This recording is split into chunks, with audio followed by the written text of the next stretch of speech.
私は希望とともに Avant-garde anime is anime that pushes boundaries. Avant-garde is a term that can be defined as new and unusual, experimenting with ideas, particularly in the arts. An avant-garde anime is a loose category that represents a type of anime that pushes the boundary of genre and are unique and innovative in their narratives, the structure of their plot, their art, the animation style, or even in their ability to disrupt or to turn thematic convention on its head.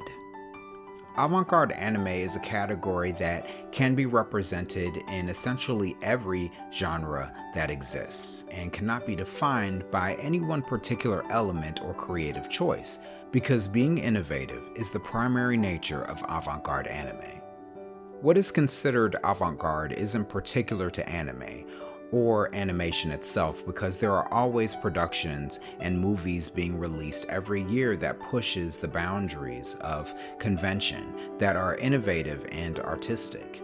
However, the reason why avant-garde is a category for anime is because although artistic productions aren't particular to Japan, in fact, some, but very sparing Western shows and movies, like Invader Zim or The Princess and the Cobbler, could be considered avant-garde.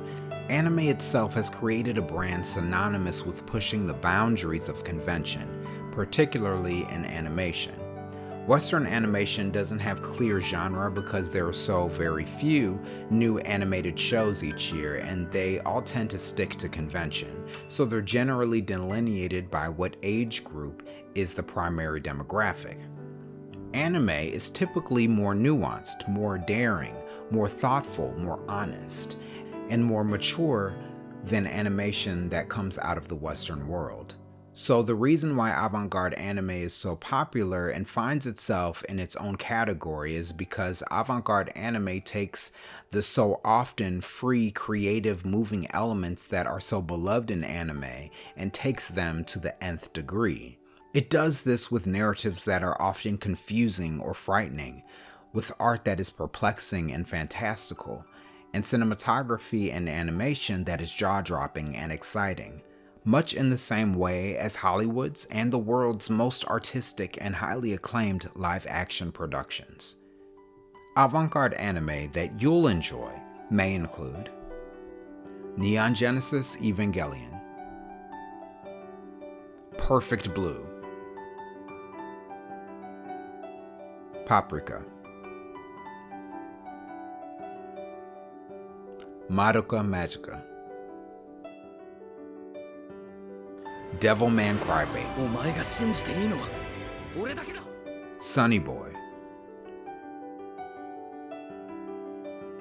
Tekkon Kinkret, Mind Game, Cat Soup, Kill La Kill. Now, all of the anime that we've just mentioned have a genre of their own, so let's discuss a bit of what makes these anime avant-garde in their own genre. Let's take Madoka Magica. Madoka Magica is a magical girl anime, yet unlike its contemporaries, it strays from the conventions of the genre, like themes of friendship, love, healing, and hope, by creating a narrative in which the very magic that allows them to fight villains to have such great power will eventually metastasize the more battles they face, turning them into the witches, the very villains they fight. Not to mention, the deep gothic and eclectic art style contrasts the bright and bubbly animation typically associated with the genre. Another example we can look at is Sunny Boy. Sunny Boy happens to find itself in betwixt a couple of genres. It is a mystery, isekai, and a coming-of-age story.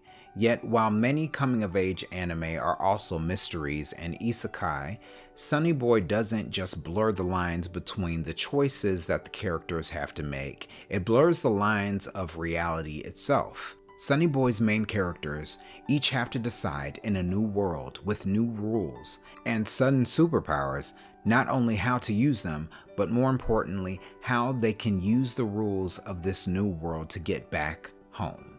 Some choosing not to look for a way out, some choosing to dominate their peers, and others looking for a way out when every new door opens them up to a new world with new rules and circumstances.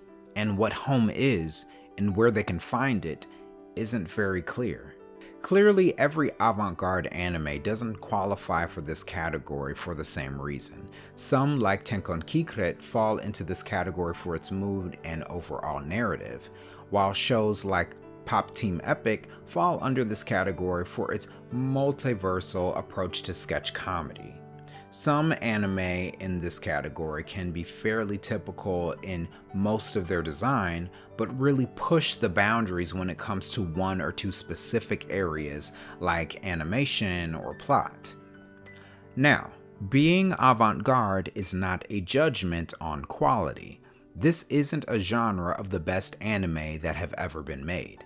Some avant-garde anime aren't as innovative and high quality as one would assume, and others, though daring, fall short of a masterpiece. One may leave a viewing of these anime unsure of what to think or feel about what they saw because on one hand they brought up some very intriguing and challenging ideas, and on the other, the execution was possibly a bit hackneyed and the lack of budget was showing. Yet this is what you will find with most viewings of avant-garde anime. They make you think long after your viewing, they cause you to ponder, and they leave you with feelings that you have to explore to understand. No matter which you find, avant-garde anime are always looking to innovate and take the viewer's assumptions and expectations beyond what they can conceive.